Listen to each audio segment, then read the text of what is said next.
কার্যালয়ের মূল ফটকে এখনও তালা যাচ্ছেন না নেতাকর্মীরা। রাজধানী ঢাকার নয়াপল্টনে বিএনপির কেন্দ্রীয় কার্যালয়ের মূল ফটকে গত শনিবার থেকে তালা ঝুলছে। এই সময় দলটির কোনো পর্যায়ের নেতাকর্মীরা সেখানে যাচ্ছেন না। গতকাল শুক্রবার বিকেলে সরেজমিনে কার্যালয়ের এই চিত্র দেখা যায়।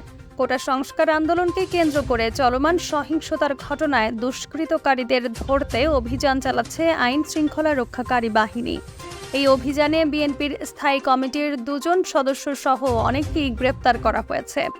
গ্রেপ্তার এড়াতেই কেন্দ্রীয় কার্যালয়ে দলটির নেতাকর্মীরা আসছেন না বলে বিএনপির একাধিক সূত্র বলছে।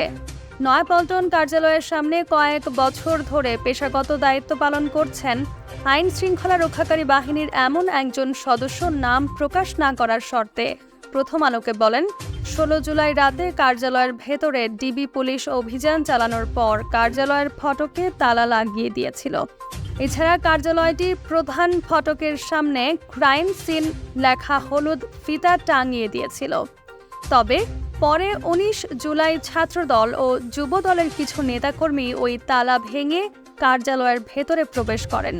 এরপর 20 জুলাই বিএনপির লোকজন নিজেরাই কার্যালয়ের মূল ফটকে তালা লাগিয়ে যাওয়ার পর আর কেউ আসেননি। তবে প্রতিদিনই গণমাধ্যমের কর্মীরা কার্যালয়ের সামনে এসে ঘুরে যাচ্ছেন।